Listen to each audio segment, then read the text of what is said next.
ಇವರ ಅಪ್ಪ ಅಮ್ಮ ಬಂದಿದ್ದಾರೆ ನೋಡಿ, ಅದಕ್ಕೆ ಇದು ಕೂಗ್ತಾ ಇದೆ.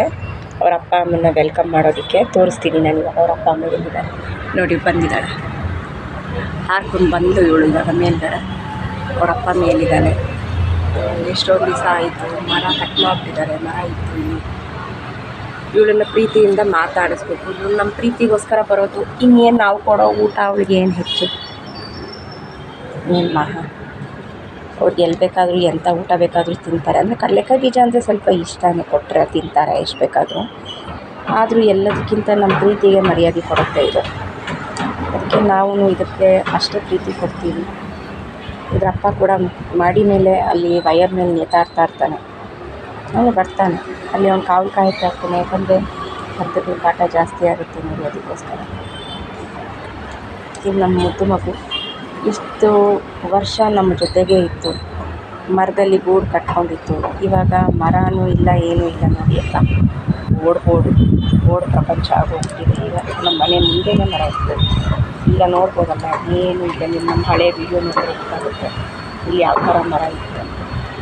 2 ಮರ ಬೃಹದಾಕಾರವಾಗಿ ಬೆಳೆದಿತ್ತು, 2 ಇಲ್ಲ ಈಗ. ಇವಳಿಗೂ ಸ್ವಲ್ಪ ಮೊಬೈಲ್ ಅಂದರೆ ಇಷ್ಟ. ನೀನು ಯಾವಾಗಲೂ ತೋರಿಸಲ್ಲ, ಇವಾಗ ವೀಡಿಯೋ ಮಾಡಬೇಕು ಅಂತ ತೋರಿಸ್ತಾ ಇದ್ದೆ. ಅವ್ಳಿಗೆ ಮಗುನ ಇಲ್ಲಿ ನಾವು ಮನೆ ಮುಂದೆ ಹೀಗಿಟ್ಟಿದ್ದೀವಲ್ಲ, ಅದನ್ನು ನೋಡಿದರೆ ಅವ್ಳಿಗೆ ಆಶ್ಚರ್ಯ ಆಗುತ್ತೆ, ಏನಿದು ಅಂತ. ಆದರೂ ಮಗುನೇನು ಇದು ಪ್ರೀತಿ ಮಾಡುತ್ತೋ ಇಲ್ವೋ ಅನ್ನೋದು ನಮಗಿನ್ನೂ ಗೊತ್ತಿಲ್ಲ.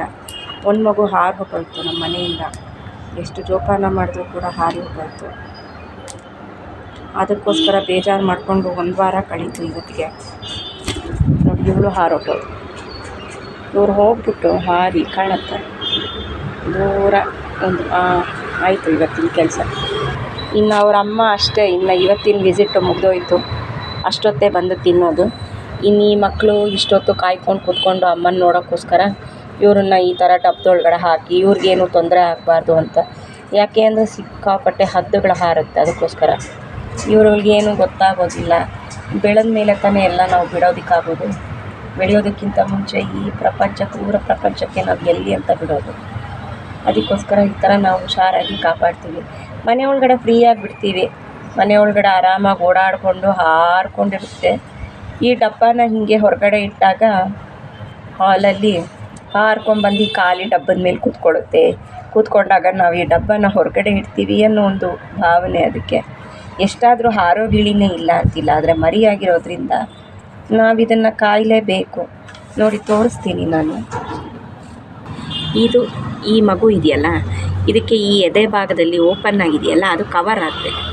ಅದು ಕವರ್ ಆದಾಗ ಮಾತ್ರ ಅವರು ಹೊರಗಡೆ ಪ್ರಪಂಚದಲ್ಲಿ ಬದುಕೋಕ್ಕಾಗುತ್ತೆ ಅನ್ನೋದೊಂದು ಕಾನ್ಫಿಡೆನ್ಸ್ ಬರೋಕ್ಕಾಗುತ್ತೆ ನೋಡಿ. ಇದಿನ್ನೂ ಓಪನ್ನು, ಅಲ್ಲಿ ತುಂಬ ಚಿಕ್ಕ ಮಗು ಇದು. ಇನ್ನು ಈಗೇನು ಗೊತ್ತಾಗಲ್ಲ. ಎಷ್ಟು ಎಳೆ ಕಂದ ಕೂಸು ಇದು ಅಂದರೆ ಅದಕ್ಕೇನೂ ಗೊತ್ತಾಗಲ್ಲ. ಕೆಟ್ಟದ್ದು ಗೊತ್ತಿಲ್ಲ, ಒಳ್ಳೆಯದು ಗೊತ್ತಿಲ್ಲ.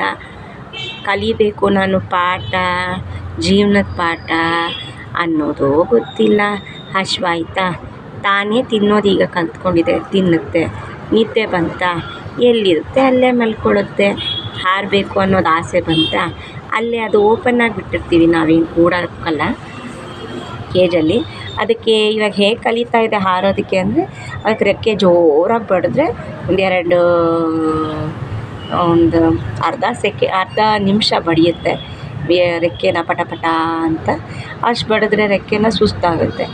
ಮತ್ತು ಅಷ್ಟೊತ್ತು ರೆಕ್ಕೆ ಬಡ್ದಿದ್ದು ಸುಸ್ತಾಗಿರುತ್ತಲ್ಲ, ಹೋಗಿ ಮಲ್ಕೊಳ್ಳುತ್ತೆ. ಇದು ಇವ್ರ ದಿನಚರಿ. ಮಲ್ಕೊಳ್ತಾರೆ. ಆಮೇಲೆ ಯಾವ ಥರದ ಸೊಪ್ಪು, ಪಾಲಕ್ ಸೊಪ್ಪು, ಪುದೀನ ಸೊಪ್ಪು, ಮೆಂತ್ಯ ಸೊಪ್ಪು, ಮತ್ತು ಒಂದೆಲಗ, ಯಾವ ಥರದ ಸೊಪ್ಪು ಹಾಕಿದ್ರು ತಿನ್ನೋಕ್ಕಿಷ್ಟ ತಿಂತಾರೆ. ಇದು ದೊಡ್ಡ ಮಗು ಇದೆಯಲ್ಲ, ಕೆರ್ಕೋತಾ ಇದೆಯಲ್ಲ, ದೊಡ್ಡ ಮಗು. ಅದಕ್ಕೆ ಇತ್ತೀಚೆಗೆ ಒಂದು 2 ವಾರ ಆಯಿತು ಈ ಥರ ಈ ಭಾಗ ಕವರ್ ಆಗಿ, ಕೂದಲು ಇದು ಪೂರ್ತಿ ಬೆಳೆದು ಹಸಿರಾಗಿ ಆಗಿತ್ತು. ಸೊ ಇದಕ್ಕೆ ದಿನ ಸ್ನಾನ ಆದ್ರೂ ಇದು ಕೆರ್ಕೋತಾನೇ ಇರುತ್ತೆ. ಯಾಕಂದರೆ ಇದು ಹಾರಬೇಕಲ್ಲ, ಹಾರೋ ಆಸೆ ಅಂತೂ ಬಂದಿದೆ. ಆದರೆ ಬಿಡೋ ಧೈರ್ಯ ನಮಗಿನ್ನೂ ಬಂದಿಲ್ಲ. ಯಾಕೆಂದರೆ ಇವ್ರ ಅಕ್ಕ ಹೋದ್ಮೇಲೆ ಇವರಿಬ್ಬರು ತುಂಬ ಮಂಕಾದರು. 1 ವಾರ ಬೇಕಾಯಿತು ಚೇತರಿಸ್ಕೊಳ್ಳೋಕ್ಕೆ. ಇವಾಗ ಇವಳು ರೆಡಿ ಇದ್ರೂ ಹಾರಿ ಹೊಟ್ಟೋದ್ರೆ, ಈ ಮಗು ಇನ್ನೂ ಇದು ಇಷ್ಟೇ ಚಿಕ್ಕದು ನೋಡಿ, ಏನು ಗೊತ್ತಾಗಲ್ಲ. ಮಿಕ್ಕ ಅಂತ ಮಿಟ್ಕೊಂಡು ಪಾಪ ಎಳೆ ಮಗು ಅದು. ಬಾ ಅಂದರೆ ಬರುತ್ತೆ, ನಿಂತ್ಕೊಂಡಿರುತ್ತೆ, ನಮ್ಮ ಜೊತೆಗೇ ಮಲ್ಕೊಂಬಿಡುತ್ತೆ. ಹಾಗೆ ನಮ್ಮ ಪಕ್ಕದಲ್ಲಿ ಕೂತ್ಕೊಂಡಿದ್ರು ನಮ್ಮ ತೊಡೆ ಮೇಲೆ ಹಂಗೆ ಮಲ್ಕೊಂಬಿಡುತ್ತೆ. ಏನಂದರೆ ಏನೂ ಗೊತ್ತಿಲ್ಲ ಎಳೆ ಮಕ್ಕಳು. ಇದು ಈಗ ನೋಡಿ ನಿದ್ದೆ ಬಂತು. ಇವಾಗ ಇಷ್ಟೊತ್ತು ನೋಡಿದ್ದಾಯ್ತಲ್ಲ, ಸುಸ್ತಾಯಿತು, ನಿದ್ದೆ ಬಂತು. ನಾವು ಅದಕ್ಕೆ ಒಂಚೂರು ಇದಕ್ಕೆ ಸನ್ಲೈಟು ಬೀಳಬೇಕು, ಹೊರಗಿನ ಪ್ರಪಂಚ ನೋಡಬೇಕು ಅಂತ ಈ ಥರ ಹೊರಗಡೆ ಕರ್ಕೊಂಡ್ಬಂದು ಈ ಬಾಕ್ಸಲ್ಲಿ ಹಾಕಿ ಹೊರಗಡೆ ಕರ್ಕೊಂಬರ್ತೀವಿ. ಅದು ಕಣ್ಣೊಳಗಡೆ ಒಂಥರ ಕಲರ್ ಬರುತ್ತೆ. ಅದು ಬಂದಿಲ್ಲ ಇವ್ರುಗಳಿಗೆ, ಬರಬೇಕು. ಅದು ಬಂದಾಗ ಇವರನ್ನು ಆರಾಮಾಗಿ ಬಿಡ್ಬೋದು, ದೊಡ್ಡವರಾಗಿದ್ದಾರೆ ಅಂತ. ಮನೆಯಲ್ಲೂ ಕಾನ್ಫಿಡೆನ್ಸಾಗಿ ಓಡಾಡಬೇಕು. ನಾವು ಇವಾಗೇನು ಊಟ ತಿನ್ನು ಅಂತ ಅಷ್ಟು ಬಲವಂತ ಮಾಡಿ ಬಾಯಿಗಿಡಲ್ಲ. ಯಾಕಂದರೆ ಹೊರಗಡೆ ಪ್ರಪಂಚದಲ್ಲಿ ಅವರೇ ಬದುಕೋಕ್ಕೆ ಅಂತ ಹೋದಾಗ ಯಾರು ತಂದು ಊಟ ಕೊಡೋದಿಲ್ಲ. ಅವರೇ ಹೋಗಿ ಹುಡ್ಕೋಬೇಕು, ಅವರೇ ಹೋಗಿ ತಿನ್ನಬೇಕು. ನನಗೆ ಹಶ್ವಾಗ್ತಿದೆ ಅನ್ನೋದು ಅವ್ರಿಗೆ ರಿಯಲೈಸ್ ಆಗಬೇಕು. ನಾವು ನಮ್ಮ ಮಕ್ಕಳಿಗೆ ನಾವು ಅತಿಯಾಗಿ ಒಂದು ಏಜ್ ಆದಮೇಲೆ ಅತಿಯಾಗಿ ತಿನ್ನು ಅಂತ ಬಲವಂತ ಮಾಡೋದಾಗಲಿ ಅಷ್ಟೆಲ್ಲ ಮಾಡಬಾರ್ದು. ಏಕೆಂದರೆ ಅವ್ರಿಗೆ ಸ್ವಂತ ಬುದ್ಧಿ ಅನ್ನೋದು ಬೆಳೆಯೋದೇ ಇಲ್ಲ. ಒಂದು ಹೊತ್ತು ಹಶ್ವಾದರೆ ಏನು ತೊಂದರೆ ಇಲ್ಲ, ಇನ್ನೊಂದು ಸತಿ ಅವ್ರಿಗೆ ರಿಯಲೈಸ್ ಆಗುತ್ತೆ ನನಗೇನೋ ಹಶ್ವಾಗ್ತಾಯಿದೆ, ತಿನ್ನಬೇಕು ಅಂತ. ಆದರೂ ನೋಡ್ಕೊಳ್ತೀನಿ ಅದು ತಿನ್ನೋಕ್ಕೆ ಎಷ್ಟು ಸತಿ ಪಿಯ ಹಾಕುತ್ತೆ ಅಂತ, ಸರಿಯಾಗಿ ಪಿಯ ಹಾಕ್ತಿದೆಯಾ, ಪಿಯ ಕ್ವಾಂಟಿಟಿ ಸರಿಯಾಗಿದೆಯಾ, ತುಂಬ ಕಮ್ಮಿ ಇದೆಯಾ, ಇಲ್ಲ ಪಿಯ ಮಾಡ್ತಾನೇ ಇಲ್ವಾ, ಅದನ್ನೆಲ್ಲ ನಾನು ಸ್ವಲ್ಪ ಕೌಂಟ್ ಇಟ್ಕೊಂಡಿದ್ದೀನಿ. ಯಾಕೆಂದರೆ ಇನ್ನೂ ಮಗು ಅಲ್ವಾ ಅದು. ಇನ್ನೊಬ್ಬರ ಮಕ್ಕಳನ್ನ ನಾವು ನೋಡ್ಕೊಳ್ಳೋವಾಗ ನಮ್ಮ ಮಕ್ಕಳು ನೋಡ್ಕೊಳ್ಳೋದಕ್ಕಿಂತ ಜಾಸ್ತಿ ಜಾಗರೂಕತೆಯಿಂದ ನಾವು ನೋಡ್ಕೋಬೇಕು ಅನ್ನೋದು ನನ್ನ ಅನಿಸಿಕೆ. ಆದ್ದರಿಂದ ಅದೆಲ್ಲ ನಾನು ನೋಡ್ಕೋತೀನಿ. ನೀರುಗಳು ಟೈಮಿಗೆ ಕುಡಿಬೇಕು.